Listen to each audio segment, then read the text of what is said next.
Hi, everyone. Welcome to the Washington Institute. This is Rob Satloff, the director of the Institute. Thank you for joining us for today's program. Before we begin, just a couple of words.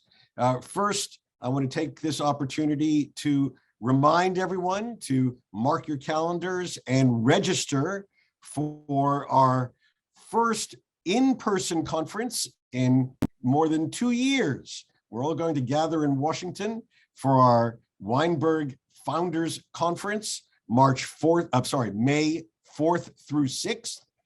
If you haven't already registered for this, please do so. If you don't have a link to register, please contact your regional director and they will help you register. Secondly, also mark your calendars for something closer on the agenda, which is next Thursday's special trustee briefing by Institute Managing Director Mike Singh, who's going to take a look at what now looks likely, which is a renewed Iran nuclear deal. It's not a done agreement yet, but chances have risen in the last few days. And we're going to have Mike join us next Thursday afternoon at 4 p.m. Eastern, 1 p.m. Pacific, to take a look at what looks like will be in the renewed JCPOA and what the implications will be for regional security and U.S. policy.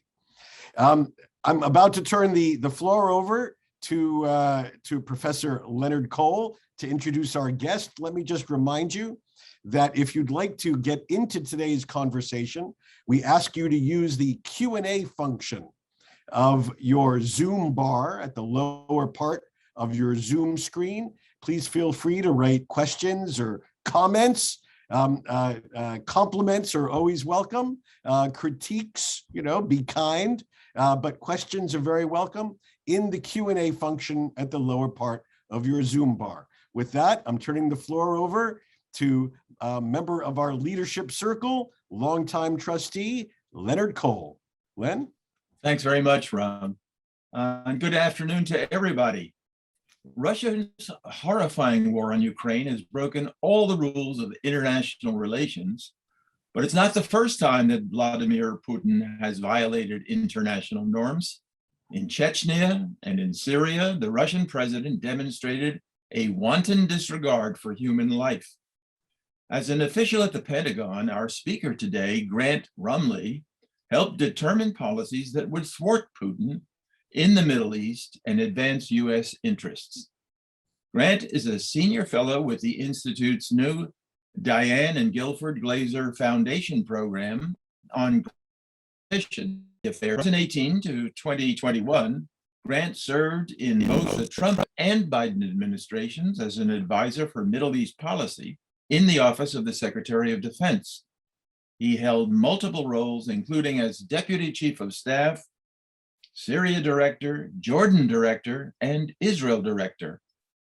Prior to joining the Pentagon, Grant was a research fellow at the Foundation for Defense of Democracies. He's the co-author of The Last Palestinian, The Rise and Reign of Mahmoud Abbas, the first English language biography of the Palestinian leader. Grant, thank you so much for presenting to us today, and the microphone is yours. Wow, thank you so much, Leonard and Rob, for having me. It's a great pleasure to be here. I'm very much looking forward to doing this in person and seeing you all in just over a month or two's time here. It'll be great to chat more. As Rob said, I'm gonna take you around the horn and talk about some, pretty minor issues in the news. Everything's pretty straightforward, just Ukraine, the Middle East, and the future of defense policy. Lenny, I think you covered it. You covered it well there. I don't know how much thwarting of Putin I was doing in the Pentagon, but I was certainly trying to do some thwarting. And our work is cut out for us going forward, especially in the Ukraine. So thank you very much for that kind introduction. Let me do a little share screen here. Like every former Pentagon official, I have a PowerPoint slide, but I promise that it's going to be quite brief. My goal here is to really just kind of go around the horn, and then I'd love to hear your thoughts. I'd love to have a conversation. I think one of the things we tend to do in the Beltway is get real deep into the weeds on our side of on our issues, and it's always good to have these conversations, zoom out, and see what everyone's tracking. So this is the Ukraine, the Middle East, and Rob didn't mention, but I am getting married in 2 weeks here, and me and my wife to be, I think maybe a little bit more my wife to be, are very much looking forward to adding a +1 or 2 to the horizon here. So clearly I've got baby books on the mind and what to expect when you're expecting a new Pentagon strategy. I also, in my spare time, in addition to working at the Institute, I also moonlight as a reservist in the Navy. I'm an intelligence officer. So 1 weekend a month and a couple weeks a year, I spend most of my time thinking about China and Russia. And I thought I'd just start by giving you just a general sense of the state of play in Ukraine right now. This map being provided by our good friends in the British MOD Defense Department. You can see here where we are entering week 4 of this war is there are basically 3 main axes of attacks happening. There's the northern axis into Kyiv, where Russian forces have largely stalled out about 15 kilometers outside the city limits. There's the eastern axis in Donbass and Donetsk, these breakaway regions where they're pushing in. And then there's the southern front and the thrust up from the Black Sea. The main takeaway here, honestly, is I think we're entering a third phase of the war, or at least a third shift in tactics. The early stages of the war, you saw in the first few days, Russia deploy special operators in what was kind of referred to as a thunder run of sorts. They basically were spending in special ops to try to secure key infrastructure. On day 2, there was a major battle at the Hostomel airport. Russian special operators took the airport, then they were pushed out of the airport, then they tried to take it again, then they were repelled again. Russia tried this at a number of key areas, and then it ultimately failed. And what they shifted to was a secondary tactic was to basically start a quasi shock and awe campaign. They were firing long-range precision fires on key Ukrainian infrastructure, hoping to really sort of, I think, break the overall resistance. That too has not yet worked, and so what they're shifting to now, I think, is slow, methodical, large mass infantry movements to secure territory and clear cities and reopen supply chains or supply and logistics lines. So you're seeing them sort of start to do that, especially in the south and the east. I think they're not so much trying to take Kyiv directly, but trying to encircle Kyiv. There are a lot of analysts out there who believe that the goal is to encircle Kyiv and then send the force down across the river and basically encircle the remnants or whatever would remain of the Ukrainian resistance. And here we'll see that they're obviously hitting a ton of pushback to that as they proceed. So from our standpoint, and especially from a Middle East perspective, there are plenty of takeaways we can look at from the initial stages of this conflict. The first is simply, to my mind, the information in this. You all remember in the run-up to this invasion, there were open Russian mass movements. There was commentary on field hospitals being constructed, and in the direct run-up to it, the U.S. and the U.K. were all releasing intel in rapid succession, saying, "Here is the plan. Russia's going to. One potential option for them is to stage a false flag attack, to have sort of the preemption they need, the justification they need to go into Ukraine and try to unseat the government." All that has a secondary effect of galvanizing support for Ukrainians, of increasing morale among the Ukrainian defense, and of ultimately, I think, shaping the battlefield very early on. Another takeaway is that simply logistics are really, really hard. This picture here, I'm sure you've all seen this or other variations of this picture. This is the Russian convoy heading to Kyiv. stalled out for many days now, lacking food, fuel, and other supplies. You can see here, parts of the convoy have dispersed into the woods, into cover, to avoid Ukrainian air attacks. It's almost mind-boggling to a lot of us that invading a neighboring country, Russia could encounter this much resistance and this many problems with its supply chain. Certainly, every logistics officer in the U.S. military right now is on social media, tooting their own horn and not so much humble bragging as they are just bragging. There was a long-running joke that the U.S. military could send you anywhere on Saturday, and by Sunday night would have a lobster dinner ready for you. I've had Navy chow before. I'm not certain I'd trust the lobster, but the point remains we've invested a lot in our global logistics infrastructure, our network of bases, and all of it is in part to underscore just how tough it is to send troops into forward deployed locations and keep them fed and with enough to operate under. Another takeaway here is that simply by having the world's second most powerful military, which Russia does, it doesn't give you traditional overmatch. It doesn't guarantee success on the battlefield. This right here is a two-person team of Stinger. Stingers are anti-air missiles. One person is the targeter, this person on the left, the other person is the operator. As the picture shows, this is a man-portable defense.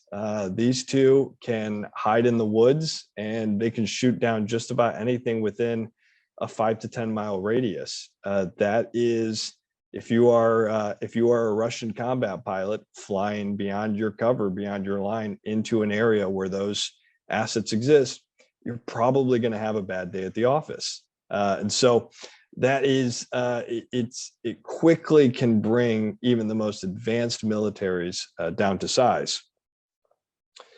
Another real early takeaway here is that simply that the morale of an army still matters. Karl von Clausewitz, the famous military strategist who the Army loves and the Navy is ambivalent about, says, war and politics is ultimately a contest of morals.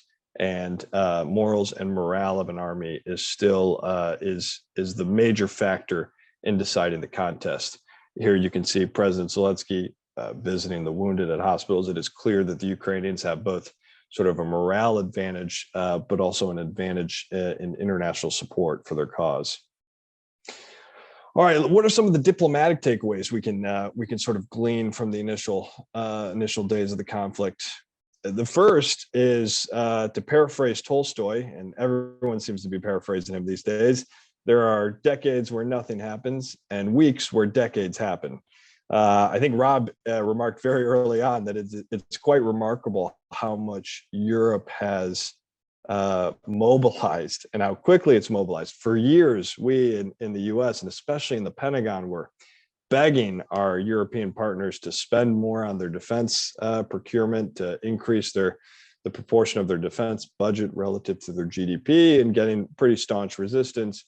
A major land war in Europe has a way of sort of galvanizing and sort of inspiring some rapid change.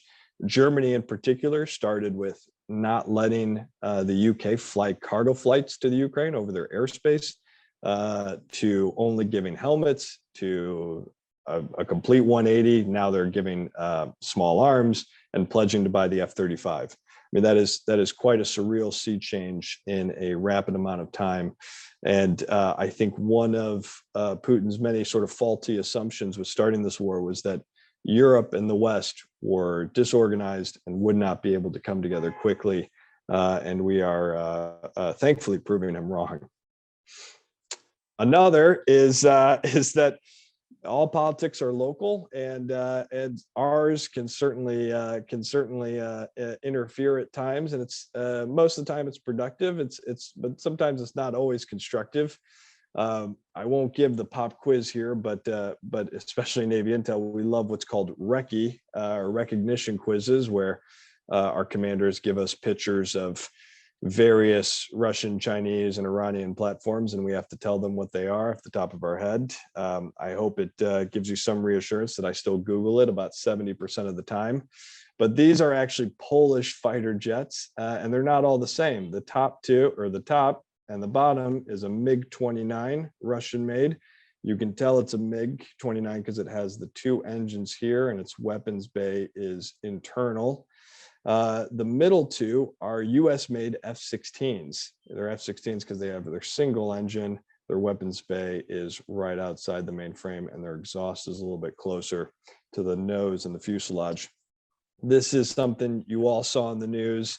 It's still up for debate. Zelensky yesterday addressed Congress and begged the US and the West to give Ukraine more of the MiG-29s.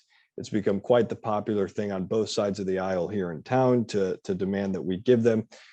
However, the Pentagon has repeatedly assessed that it's not super useful to them right now. They have about 50 MiGs already. They have a pilot cadre already in place, but they're not engaging in a lot of air-to-air sorties right now. They're the things that are striking Ukraine are not Russian jets. They're Russian cruise missiles. They're Russian medium-range artillery shots. Those are not the types of things that you would necessarily send MiG-29s in for. Furthermore, if you were to send them from a NATO base directly into Ukraine, that would make NATO something more of a direct party to the conflict, and trying to be always the most helpful sort of issue at hand. The other one, and the big one, is sort of the elephant in the room, and this is the China-Russia relationship right now. It's the subject of a lot of speculation. Putin visited Beijing right at the start of the Winter Olympics. While there, the two announced that there were no limits to their partnership and their relationship. They issued a joint statement opposing further NATO expansion, which was a big win for Putin to get, and a little bit unusual for China to put its name on a document so forward-leaning, especially in regards to NATO. And there's a lot of theories about what Xi knew and when he knew it, whether Putin disclosed to him that he was planning to go ahead with this invasion or not. I think Ukraine has presented quite a dilemma for China, which above all else is united with Russia in its pursuit of an international order that is not Western led, that is not US or Western dominated. And China in particular, especially in the Middle East, likes to sell a version of world order that it calls win-win cooperation, which they basically underscore with we won't meddle in your affairs, you won't meddle in our affairs, and we will respect everyone's sovereignty. The truth is that they meddle in just about everyone's affairs, and don't want anyone to meddle in their affairs. But especially their emphasis on sovereignty and territorial integrity. It's pretty hard to do that when your number one partner just invaded Ukraine for everyone to see. So I think they are in a bit of a tough spot right now, and they're trying to sort of navigate publicly, at least, this middle line. We'll see how long that lasts. And then finally, I think also we've also seen Russia's presence in the Middle East and its connections in the Middle East has especially been sort of not necessarily exposed, but this conflict has really drawn sort of a line in the sand for us to understand Russia's connections to the Middle East and how some of our partners have reacted to it. Israel, for instance, has taken sort of a cautious intermediary approach, in large part because Russia has a ton of air defense systems in Syria. And Israel rightfully wants to be able to maintain freedom of operation in Syria and be able to stop Iranian-aligned militias and Iranian-supplied actors from getting advanced material. And so can't necessarily go torch its relationship with Russia accordingly. And so has to sort of navigate that line in between. Russia's military presence in Syria and Libya likewise is likely to be impacted by sustained operations in Ukraine. And of course, Russia is a member of OPEC, and its longstanding energy ties to the Gulf countries has complicated some issues at the UN and elsewhere. Let's dive a little bit deeper into that last point. How exactly is Ukraine going to impact the situation on the ground? I think first and foremost, for the lives of the millions of people that live in the Middle East, it's going to affect them in their access to food and their wheat supply. So much of the Middle East is dependent on both Ukraine and Russia for a majority of their wheat imports. Lebanon, which hasn't suffered enough, used to store its wheat at the Beirut port, and unfortunately, due to the explosion there in 2020, is frankly unable to store as much of the wheat as they were in the past. And so I think we have to make some special considerations for getting bread and wheat to the Lebanese. Syria has already started putting in what it's called austerity measures, basically banking on less support from Russia down the road as resources get constrained. There's also, of course, going to be implications for the Iran deal. We've seen it play out in the past week or so with the Ukraine sanctions becoming a factor in the negotiations. Russia initially demanding that their trade with Iran would be siphoned away or protected by these sanctions, and then sort of seeming to walk that back. Lavrov himself said they received written guarantees. As Rob mentioned, as we seem to be entering the final phase of the Iran negotiations, it'll be interesting to see what role Russia will play as these sort of get across the finish line. And then again, it's not only Russia in the Middle East, it's certainly the great power competition and the politics in the Middle East. There were the Security Council votes where the UAE and India and China abstained from condemning the Russian invasion. There's the trade we see between the great powers in the Middle East, and then there's the stuff that we don't always see, the sovereign wealth funds, and then even just this week, it was announced that, it was leaked that the Saudis had invited Xi Jinping to visit Saudi Arabia at some point in May. This would be Xi's first visit, his first departure from China since COVID started. I think it's probably 50-50 if it happens, but again, it's at a moment like this, we're seeing sort of the lines in the sand getting drawn. All right, what are some of the implications for us in the Middle East? This picture here on the left, thanks to our good friends at the U.S. Naval Institute, is this week's deployments of amphibious readiness groups and carrier strike groups. And what you'll notice here is that there is no carrier in the Middle East.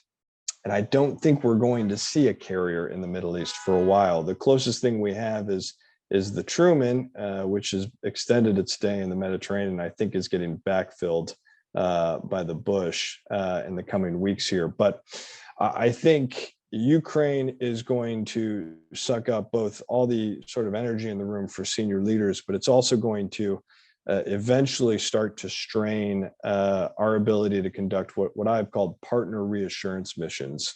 So what do I mean by that? Just a couple of weeks ago, Abu Dhabi was hit by some ballistic and cruise missiles, and the U.S.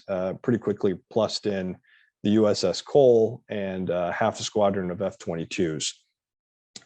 Those are something that we can do in times of non-crisis, in times of calm, where we're able to sort of shift assets between theaters. But the longer a war in Europe plays out, the more demand there will be from senior leaders to get more of those assets into Europe. I read just the other day that we have over 100,000 troops in Europe for the first time in almost 20 years.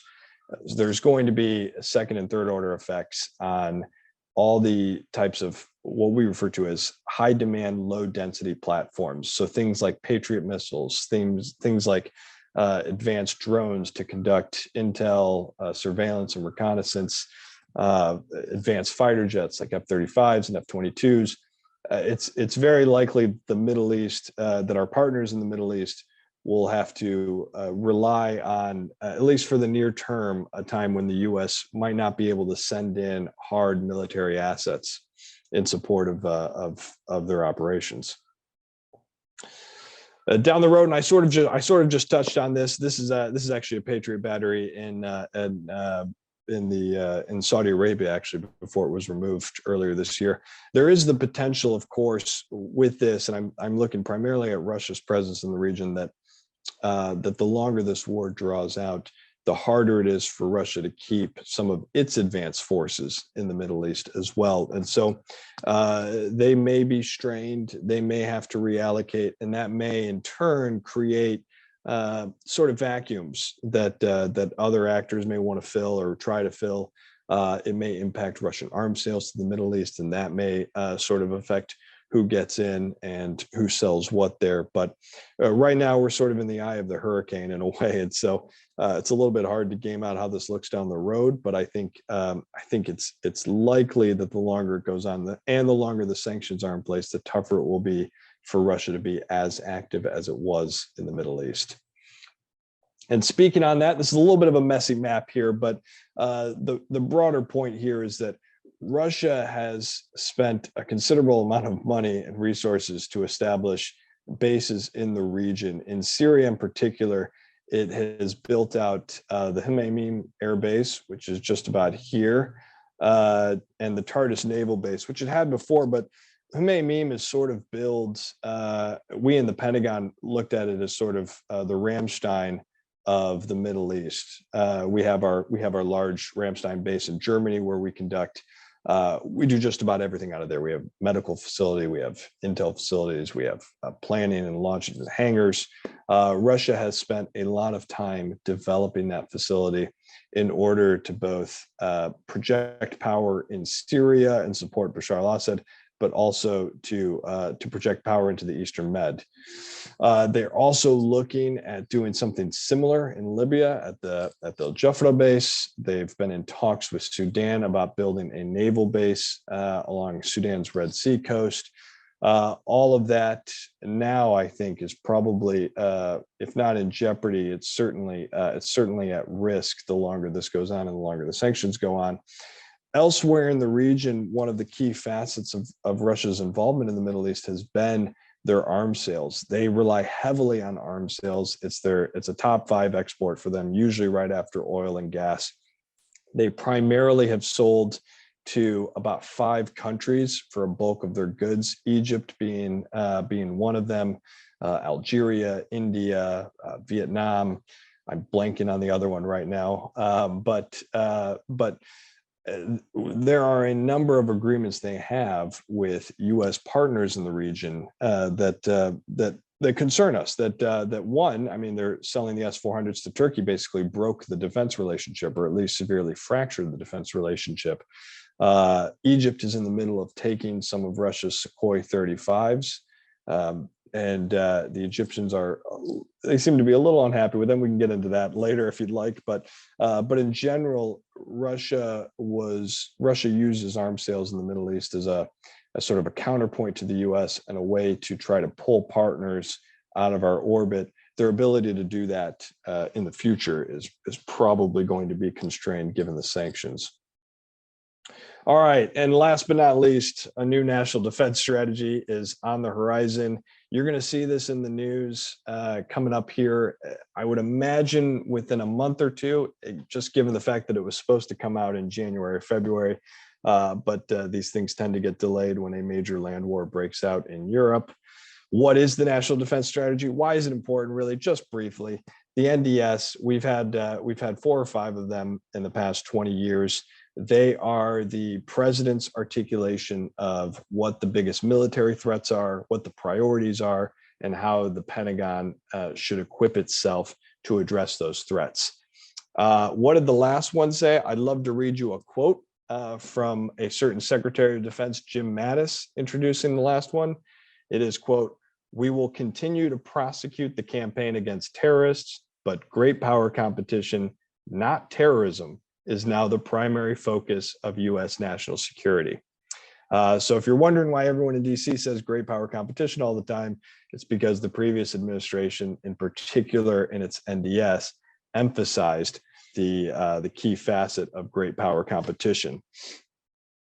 And so the last one focused on lethality, partnerships, and reform. Those are kind of times buzzwords. Why is it important? This is, of course, the famous 1990s movie Hook with the late, great Robin Williams. This is an imaginary food fight scene with children, which I felt was probably the best encapsulation of some of the budget and acquisition conversations that happened inside the Pentagon. Why is the NDS important? If you are the Army, the Navy, the Air Force, or the Marines, and you are trying to buy just about anything down the road, you have to put it in the budget request, and you have to justify it as it relates to the NDS. So you could, as the Navy, argue for a better chow hall in Newport, Rhode Island, because it will make your naval sailors more lean and more lethal, and it will support the NDS that way. What will the next one say? Everyone's just sort of speculating at this point. One thing you've probably seen in the news often, because they keep referring to it, is the concept of what this administration calls integrated deterrence, which is different from regular deterrence in ways that I don't fully understand at the moment, but I'm hoping we'll be enlightened at some point. But you can probably expect to see a lot more of that. And then finally, as it relates to the Middle East, especially this concept of integrated deterrence, I think you can see more of an emphasis on partnerships and on some of the more non-kinetic avenues. One thing in particular for us to keep an eye on, and one thing we're working on at the Washington Institute, is tracking the future of our presence in the Middle East. Speaking of logistics, what you see here is a bunch of US bases primarily designed to support a land invasion into Iraq, to support combat operations and to supply them. Our architecture in the Middle East is still basically reflects a ground operation in Iraq and a ground operation in Afghanistan. One thing that has emerged that has troubled Pentagon planners for a number of years now is that a lot of those bases are within range of Iranian ballistic missiles. And one thing that we've all seen recently is that Iran is perhaps a little more comfortable than we'd like using those ballistic missiles. And so something that happened in the previous administration was a general rethinking of perhaps expanding bases further out here and lightening some bases here. I've heard from my conversations with old colleagues that some of that stuff could start to happen by the end of this year. We will see. But I think for things that we want to keep an eye on at the Institute, it's the future of just what our presence looks like in the region. And the NDS will probably give some hint as to what they're thinking about and how they're thinking about doing it. So with that, that's sort of my around the horn. I hope that was somewhat coherent. I will stop sharing my screen now, and then looking forward to hearing your thoughts and having a conversation. Terrific, Grant. Thank you very much. Fascinating. Lots of information and lots of food for thought. Let me ask you a few questions, and I'm going to turn to trustees who are sending questions in. First, just to clarify a few things. You had a really interesting slide up a moment ago. They were all really interesting, but one that I thought was fascinating showed where the aircraft carriers, the groups, are located around the world, and there were 3 in the Pacific region, 1 in Europe, 0 in the Middle East. That's right. Is this the new norm? I mean, even take out Ukraine for a minute. You commented how we're likely to beef up a bit to deal with Ukraine. But even if you take Ukraine out for a moment, is this the new norm? 3 in the Pacific, 0 in the Middle East? I think so. Actually, there's a 4th in the Pacific that's not included on the map. The Carl Vinson is at 7th Fleet headquarters. They don't include it in the map if it's in port, getting refit and repaired. I think if you ask Navy planners, especially, what the future was, they would say that's absolutely the future. I think our ability to flow in destroyers and into the Middle East, I think we view as perhaps having more of an impact than an aircraft carrier. An aircraft carrier can send a message. Whether that message is received is sometimes a point of debate, especially in the Middle East. But what an aircraft carrier has with it are typically destroyers, sometimes subs. There are intel collection assets aboard it. It gives you a much wider view of the theater. The issue with China right now is China has the world's biggest Navy, and we play in their backyard at all times. We are at a significant geographic disadvantage when it comes to China. And so given what's happening in the South China Sea, given our concerns with Taiwan, and the fact that a lot of our partners share our concerns in Indo-PACOM, if you asked Navy leaders and senior Pentagon officials where they would put a majority of the aircraft carriers, they would say, yeah, let's put most of them in Indo-PACOM, where we are fighting an away contest against a Navy that's bigger than ours in an area that's more contested and that has so much of world commerce going through it. That's not to say that I don't think that there isn't some benefit to flowing in aircraft carriers into the Middle East from time to time, but sometimes you can get a little bit more bang for your buck with smaller assets or sort of from a naval standpoint, destroyers that can plug into a country's air defense systems and support them. So, for instance, real quick, the USS Cole has an Aegis ballistic missile defense system aboard it. When it flows into port of a country like the UAE, it can plug into our Patriot defenses there and their Aegis shore systems and add just another level of coverage and help countries defeat any potential cruise or ballistic missile coming in. So sometimes that's a unique capability that doesn't show up really in the, maybe perhaps in the glamorous news reports of sending an aircraft carrier, but can have sometimes a more impactful benefit on the ground for the partner.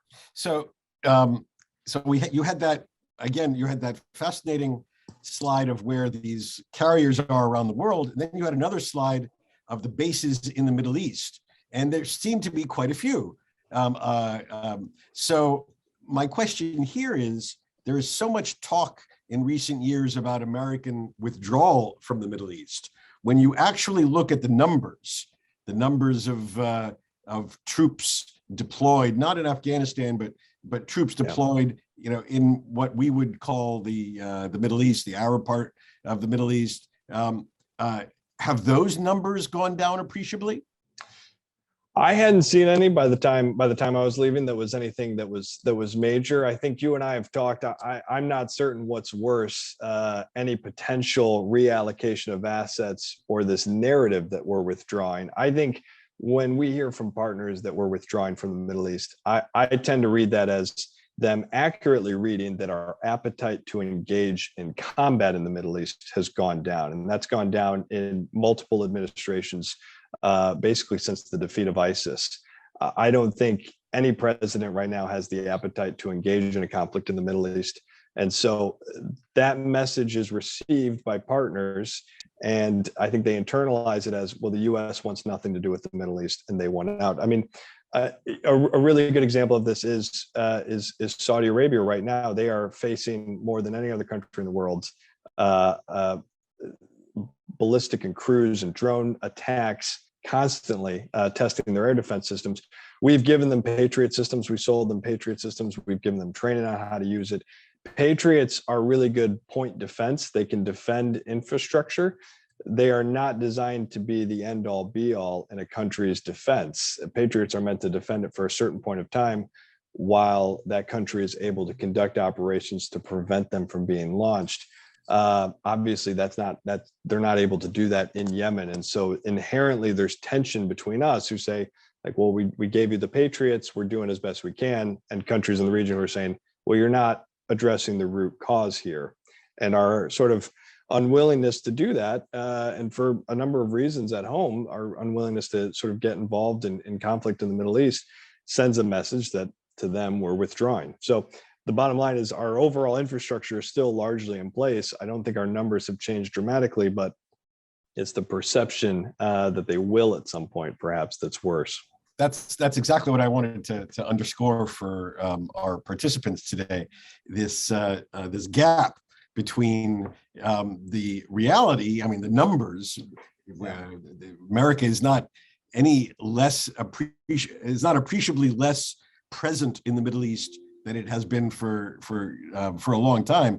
It's the perception of our willingness to use this force in certain ways, which has changed, and which is what is affecting, as we can see it now, some of the decisions by some of our partners like the Emiratis and the Saudis. Actually, can you say a few words about how you see their outreach to China and Russia, and is this meant to be a strategic shift by our partners, or is this meant to be a sort of a prick in the side of the United States to remind us that oh, hey, we matter, don't take us for granted? Yeah, it might be both. I think it's we say they're hedging quite a lot here in town. We say, well, these partners are hedging. I think the Emiratis and the Saudis accurately read that there is no appetite across the aisle here in the U.S. to get involved in conflict in the Middle East or to support military operations right now. In some parts, it's hard to even approve weapons and arms sales. I mean, we did have just to resupply Israel on defensive Iron Dome resupply, we had to have a little bit of a food fight on the Hill for that. So I think they correctly read that and look at other potential suppliers.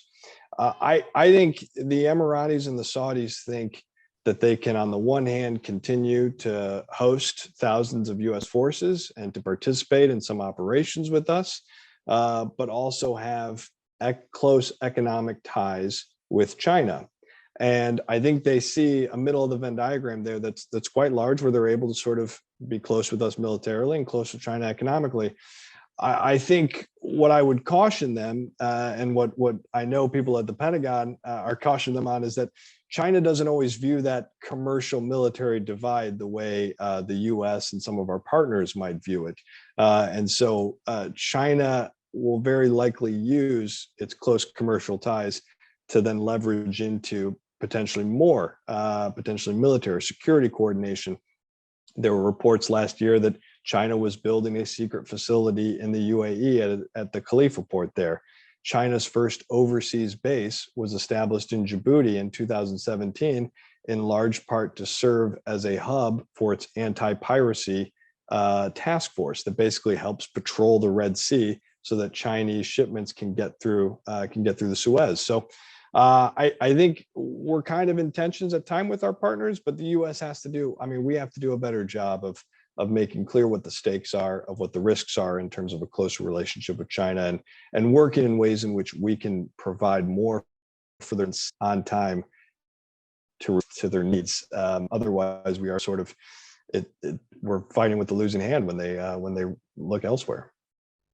Okay, we have about 15 minutes for me to go through a bunch of questions, or at least themes, that trustees have sent in, and a few other questions of my own. So one theme has to do with nuclear weapons.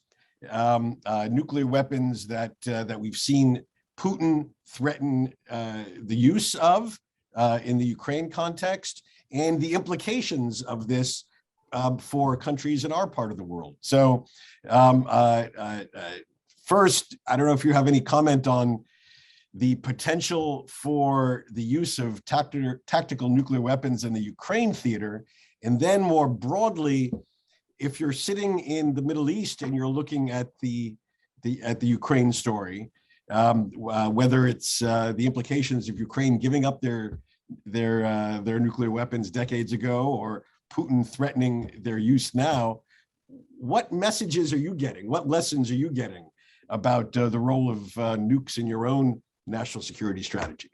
Yeah, it's a big question. I think I'm certainly not a Russia expert. I would point everyone towards Anna Borshevskaya, who's not only our Russia expert, but I think is DC's Russia expert. And I think Russian military doctrine is much more comfortable with the use of tactical nuclear weapons than we are. We don't actually have a ton of tactical nuclear weapons. We prefer the sort of traditional triad concept of deterrence with intercontinental ballistic missiles, with sort of the standard yield on the. If we're gaming out Ukraine, I think it's much more likely we'll see a Russian chemical weapons attack first, and followed by, if we are going up the escalation ladder, I think the first rung is a chemical weapons attack, and then a demonstration of a tactical nuclear explosion to send a message, and then perhaps the use of a tactical. But I think that's the way the Russians think about escalation, if they get to that point. In terms of the Middle East, yeah, there's I think for actors to learn important nukes and nuclear bomb as part and parcel of a way to ensure regime survival and to give themselves sort of that measure of deterrence there. So unfortunately, I think Ukraine, having given up its nuclear weapons post the fall of the Soviet Union, I think is probably sending the wrong message to some bad actors in the region. We've seen in the Middle East recently, in my view, a disturbing sort of laissez-faire response to the use of ballistic missiles, drones. We've seen now drones, of course, playing an important role in Ukraine, but this is now commonplace use of weapons that ballistic. I mean, to me, it's remarkable that ballistic missiles are being fired from one country to the next, from Iran against others, and Iran-supported missiles. How are these technological developments, in your view, changing sort of the face of conflict? Are we ready to deal with this appropriately? Yeah, absolutely. And I think you were even talking about the other day about how this sort of behavior is almost normalized now. We're in this sort of weird twilight zone where one country can launch a ballistic missile attack on another country, and it's not simply an act of war. It's just part of this expanded gray zone. Drones, certainly, I think both drones in the air and drones underwater, unmanned underwater vehicles are increasingly coming into use in different theaters, especially in China.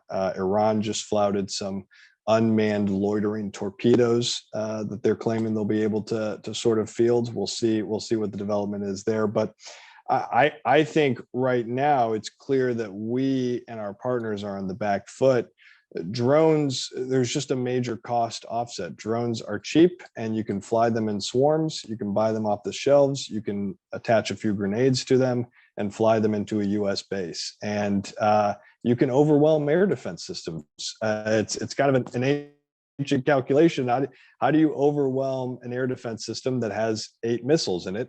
You shoot 9 missiles at it, because you will just simply overwhelm it. And so we saw this in 2020. The drones and cruise missiles flew into and basically overwhelmed structure. From a military, so much that they wouldn't consider an attack again. And I think if the attacks are emanating from Iran, then that shifts a little bit of the calculation.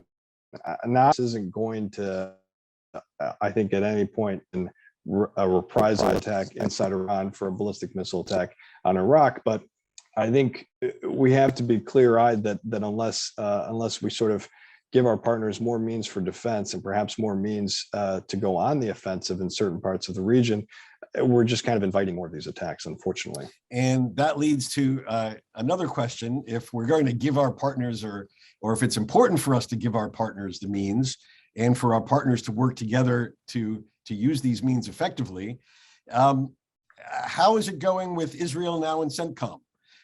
Is this a net plus? Has this been a useful complement to the growth of Israeli-Arab political and diplomatic engagement in this year after the Abraham Accords? Do we know whether the CENTCOM angle of this is moving in the right direction?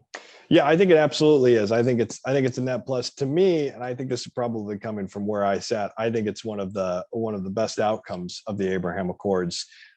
Israel had, before this was widely reported, clandestine relations with with other partners in the region, mostly focused on the security front. This is able to bring this out to light. Israel will have a colonel that's sitting in Tampa with colonels from every other CENTCOM country, just chatting around the water cooler. The ability for them to coordinate, to share information, to participate in joint exercises. The US Navy just stood up a task force in the Middle East focused on unmanned systems, both in the air and subsurface.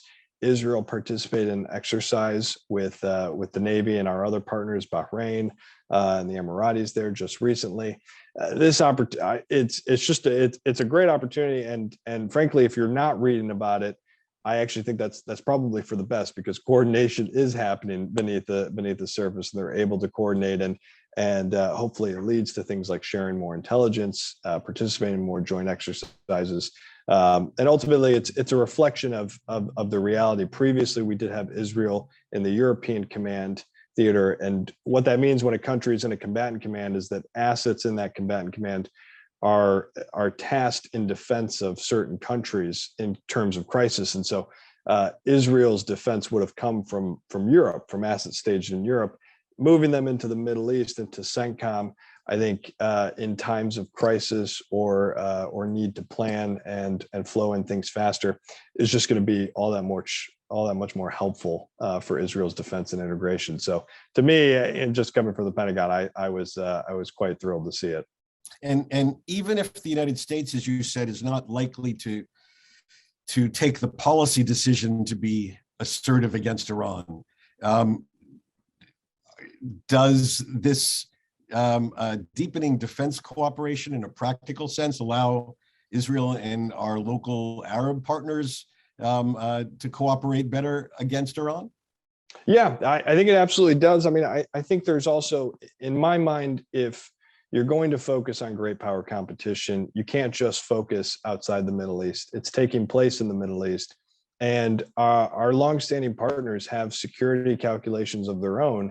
And if the US is not going to rush to support them and beef up our support to them, then it's natural for them to look elsewhere. And so, our colleague Dennis Ross has written about the importance of supplying Israel with certain capabilities, in part to send a message, but in part to give them the option to take action in terms of their national defense.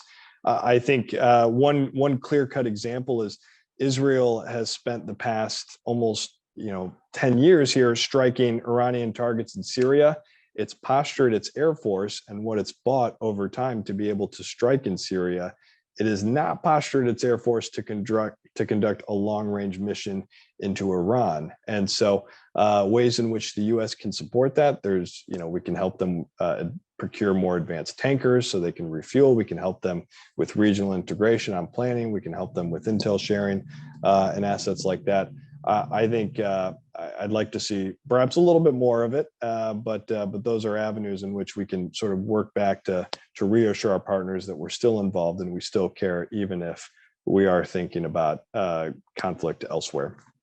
Okay, thank you, Grant. All right, I'm going to close by putting you a bit on the spot, and there's no right answer here, I'm sure, but everyone seems to be asking a variation of this sort of question.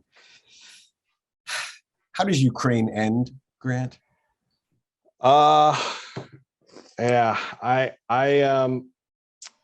We keep talking about off ramps for Putin. I think if you assess him to be highly egotistical and focused on his legacy, then it's hard to square the circle of him ending this conflict with an embarrassing loss. And what he has right now is a pretty embarrassing defeat. The Russian military has undergone reforms for the past 15 years. This is its first major test, and it's failed. So it's hard for me to see that. Perhaps I think Zelensky earlier this week teased out what might be the start of a negotiation when he said that Ukraine has to accept that it will never be a part of NATO, that we have to be quasi-neutral. That's a big issue for Russia. I think Russia also wants to see some of the regions in the East recognized. All that's to say is if it's negotiations, then I think they're sort of starting to shape the contours of it. If it's not negotiations, Russia is committed. Now, the Pentagon assesses 100% of its combat power it staged outside of Ukraine is now in Ukraine. This is going to this and the sanctions is going to take a pretty serious toll on both the Russian military and the Russian economy.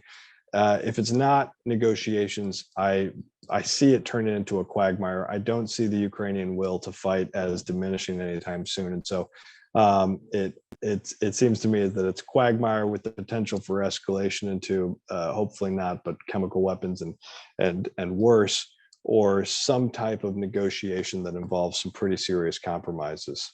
But those are probably the two courses I put the most money on. Okay, well. Not certain, not optimistic. No, maybe. well, it's a sober, it's an optimistic, look, it's sober and realistic. And so I want to thank you.